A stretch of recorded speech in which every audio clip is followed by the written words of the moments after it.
Thanks for tuning in and checking out this video. This is the Bluetti EB3A, which I don't know why they call it that.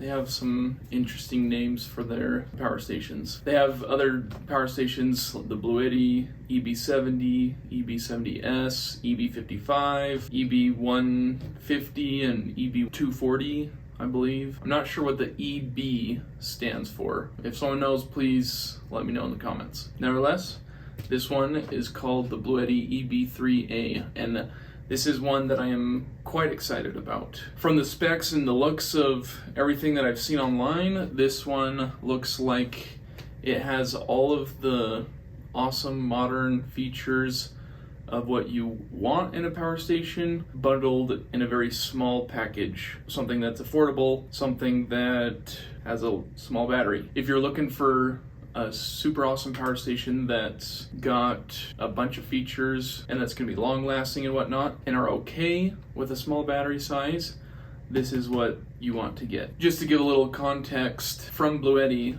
I have a Bluetti AC30 that's sitting down there. It's a similar unit for battery size and price wise, but this one is packed with way more features. Bluetti AC30, it has the 5 battery bars to tell you how much battery life is left, and it doesn't even tell you watts in or how many watts are going out of the power station. So this one I'm really excited to see. Also, I have owned the Bluetti EB70, which is a larger version of the AC30 with a few more features, but ultimately I'm really excited to check out this one to see how it works. I just want to get right into it and unbox this to see the actual unit itself. I've had it for a few days now and I've been dying to open it up and see what's inside. So let's unbox this.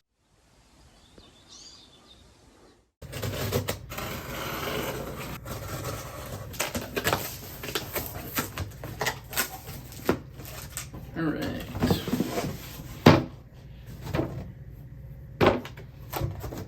This does kind of remind me of the EcoFlow packaging. They have the cardboard thick sturdy box, and inside a white nice box that's nice and secure. But check this out. EB3A portable power station, 120 volts for the American system, and this one is steel gray. Looks like they have mint green as an option, sapphire, and other color. Alright, got the user manual, probably the warranty card and other good stuff, and the power station itself. Some styrofoam in the bottom. Alright.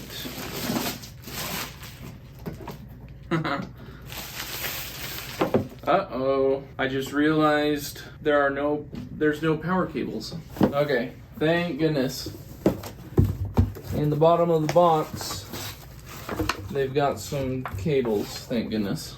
Uh-oh, it's only an AC power charging cord.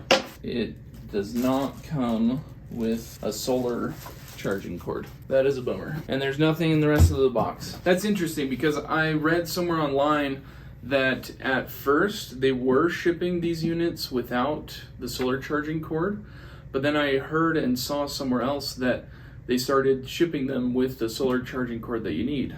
And so I was fully expecting to have the charging cord for solar, because I mean that's what you use it for. But we have this nice thick AC wall power charging cord. I think it's about 10 pounds. I'll have to look that up in the manual. The design is very similar to the previous models that they've made, the Bluetti AC30, the EB70, and so on. Very familiar display, but this is really nice. Very compact, has a nice carrying handle. You've got the usual wireless charger on top, so you can just set your phone down and instantly start charging up to 15 watts. We've got the fans on either side, so airflow runs through the unit, which is great. There is nothing on the back, which I really appreciate, because if you're wanting to mount this somewhere, you can set it right up against the wall or even in a corner. Hopefully you give it enough room for some airflow to run through the unit. But then the biggest advantage to be able to access all of the ports and features on one side. I like that. I know with EcoFlow power stations, a lot of times they have the power outlets on this side, the display on the front, the charging ports on the other side, and so it makes it difficult if you have a tight space to put the power station, because then you can't access everything you need from the one side. That's definitely one thing that I really like about the Bluetti. Just going over this, we've got the DC output, 12 volt power outlet. You have two other DC outlet options, two USB-A ports and a USB-C port. The nice thing about this one is it's rated for up to 100 watts, so you can actually charge your MacBook with it without the big power adapter. You just plug that right into here and it should charge your laptop. We've got the typical light that comes on all power stations, which, you know, you think about it at first and it's like, this is so useless. But when the power goes out and you're in an emergency, having just a little light like that is super helpful at night and whatnot. You can just set it up on a table and boom, now you've got light for seeing what you need to do. Looks like then we've got the input section. So we have a dust cover for where the AC adapter goes, and then we have the solar charger port, and we have a little button for the circuit protector. And then it comes with two AC outlets to power devices. And there's 3 sections that you can power on. In fact, just a little side note, I know on other Bluetti models, they have 4 sections that you can power on. And they split up the DC, I believe it's the 12 volt power output with these two. It was separate from the USB section. And so now they've combined that section into one, which isn't really a selling point, but it is a nice little added bonus. So let's power it on and check this thing out. I like that. Press the button. It says it's at 76%. It says eco, and it shows input watts, output watts, the actual battery percentage.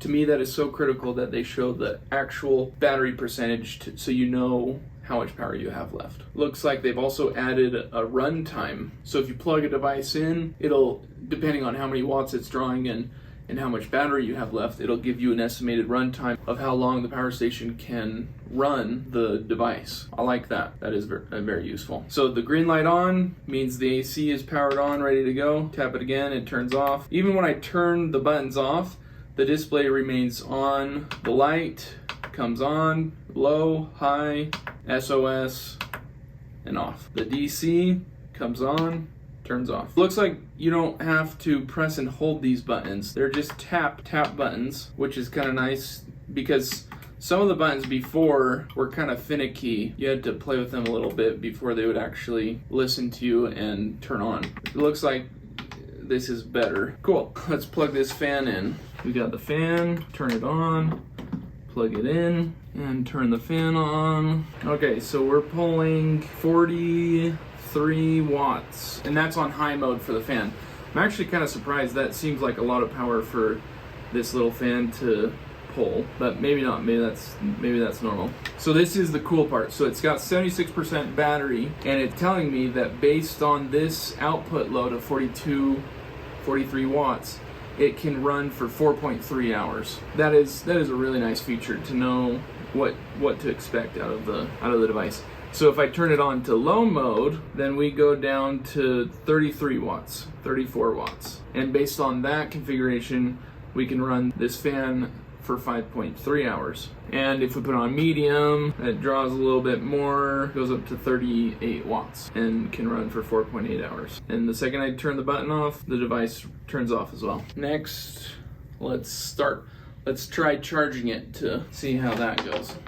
So we're plugged in to the wall and we just plug into the power station.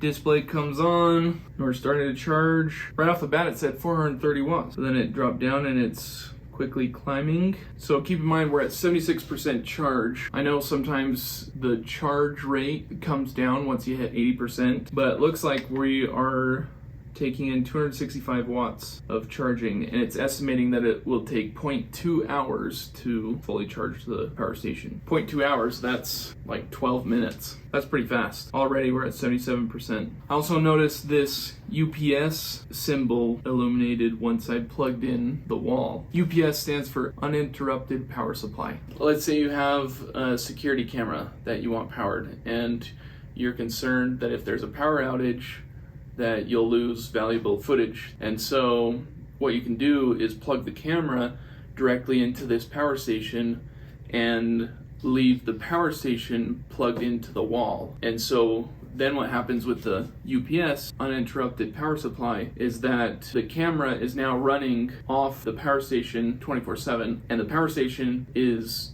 being trickle charged 24/7, so it's keeping a full battery.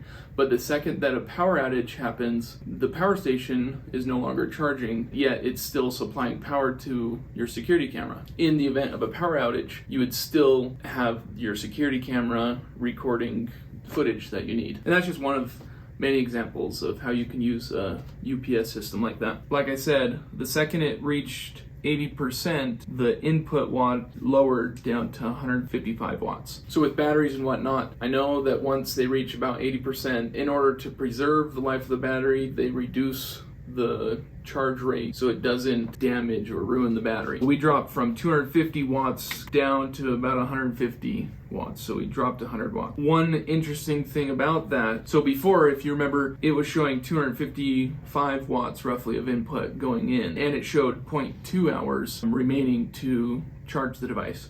But now, once we hit 80% and dropped 100 watts, it's now showing that it's going to take 0.3 hours to finish charging. And I understand that it's just doing a simple mathematical calculation to figure out how much time is remaining to charge the battery fully, depending on how many input watts are going into the power station. But maybe that's something that they could fix in a software update, because if you're plugging the AC wall adapter into the power station to charge, you want a more accurate figure of how much time it's actually going to take to charge the power station fully. But if it's gonna take longer once it hits 80% every single time off the wall AC, that's kind of annoying. If Bluetti could give you a more accurate charge time based on the fact that you have the AC wall adapter plugged in for charging. Now for the solar side, I understand that the time remaining to charge will vary the entire time, because it depends on how much sun and solar power that you're getting. I understand that on that side, but for the AC wall adapter, it would be helpful to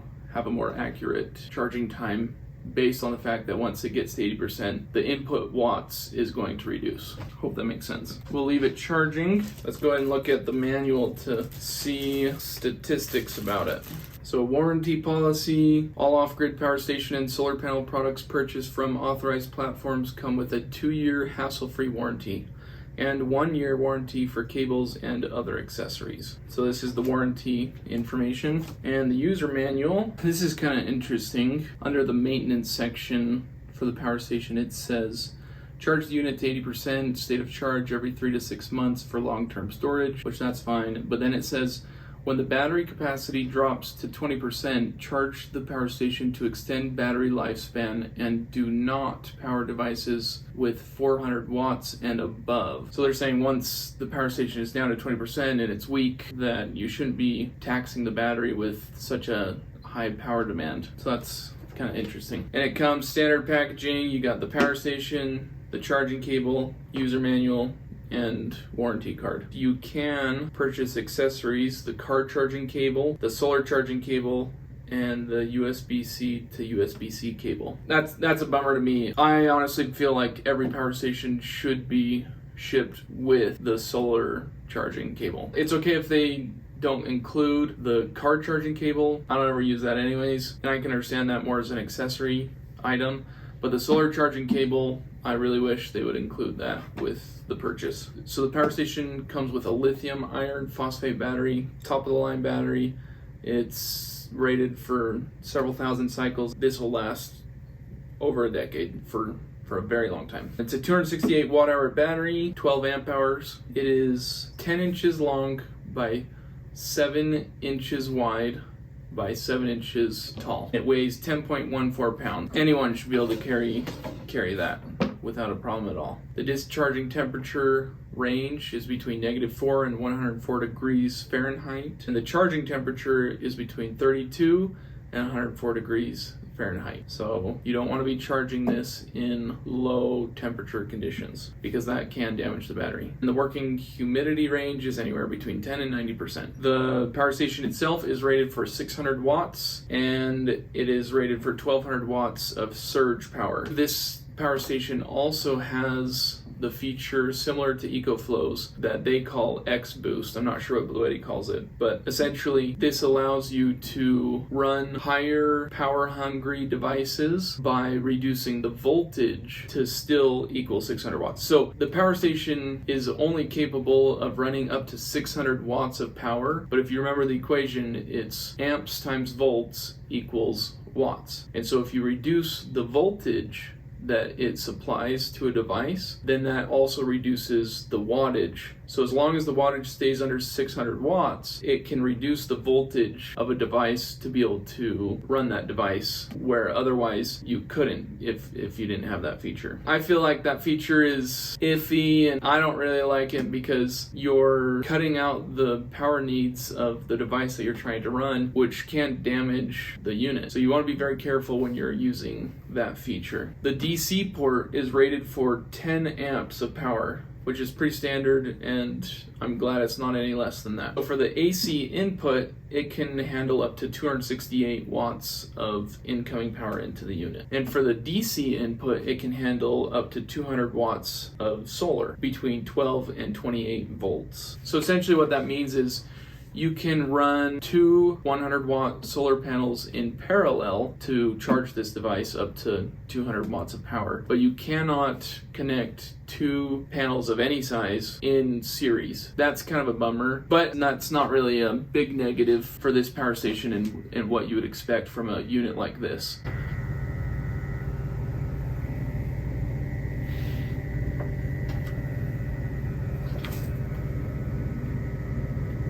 Interesting. I heard this really weird noise and the fan is just starting to power on. So it looks like it's intaking air from the left side and outputting air from the right side. So in case you want to know where you can mount this, that is the direction of airflow. Interesting. At first it didn't sound very good, but now that the fan is going, it sounds better. It is warm. I can feel that it's warm. We're up 91% charge. So it says in the manual that if you press any button, the display should stay on for 30 seconds. Another cool feature about this power station is that it pairs with the app from Bluetti on your phone. You can download it from iOS or the Google Play App Store. That's the next thing I'm going to be doing, connecting it with the app to see how it works and how I like it, what settings that I can customize, and see if there's already a software update available for it. That is a nice feature of having the app that connects with the power station, because then you can download new software updates and firmware updates for different things that Bluetti addresses in the future. Okay, so I just finished using the app with the power station and I'll show you some of the footage, but I just had something happen with the power station that I'm a little worried about. So the power station arrived with 76% battery life. I plugged it in as I was reviewing it and it got all the way up into the high 90% range. And as I was going through the app, there were two firmware updates available. While it was charging, I did both of the firmware updates, as you can see in the footage. And it gave me a notification that during the update, the charging will be unavailable for the power station. I was like, okay, but it let me do it anyways. And so the problem is, as soon as I finished the second update, the power station kicked on, it dropped down to 76% again. But that's super confusing. I mean, it's been charging for maybe 15 minutes now, and it came with 76%. So how can it be taking a charge for 15 minutes and actually read in the high 90% range, and then all of a sudden drop down to 76%? A similar issue happened to me with the Bluetti EB3A, and I'll link that video to this video. Anyways, I'm a little puzzled. Now, in Bluetti's defense, I have heard that anytime you receive a new power station, the first thing you need to do is charge it fully to 100% and then discharge it fully and recharge it back up again, and it should sort out any kinks or bugs or anything and have it fresh and ready to go for using it regularly. So hopefully after I charge it fully to 100% and then I'll discharge it and go ahead and recharge it again, and hopefully there won't be any issues like that. Oh. So the startup of the fan too, I'm not a big fan of. It's it makes this funky noise on startup with the fan. Maybe that's because it is a very, very slow startup of the fan, and it's okay, but just wanted to point that out. I think this is going to be my go-to power station for smaller power needs. So if I want to throw this in the vehicle to take on a day trip or camping, or power a small fridge or something like that, charge devices, power a drone, things like that is what I'll be using this for. And it's a great emergency tool to have because it's something that you can use indoors, and it's especially convenient for people who live in an HOA, for condos or townhomes where you can't really have a generator used outside. More so condos than townhomes. All of this being said, I do really like this power station so far. It looks great, it feels great. I love the fact that you can use the app with it to do software updates and just control the device on your phone and just connect via Bluetooth. And also with the Bluetooth, there was no issues with connecting the Bluetooth. The Bluetooth popped right up on the phone. I didn't have to do anything with the power station. The only thing is that the power station just needed to be turned on, and it showed right up on my phone to connect to. I like it. Lithium iron phosphate, portable, 10 pounds, and it'll power all the way up to 600 watts. Anyways, that's the power station. I hope you enjoyed this unboxing and my first impressions of the Bluetti EB3A. I would really appreciate it if you would leave a like and subscribe to my channel. That would really help my channel out to produce more videos like this. Additionally, I would really like to know your comments, thoughts, and feedback about this new power station from Bluetti, and let me know what you think down in the comments. I love reading comments from people. Thanks for watching, and I hope you have a wonderful day.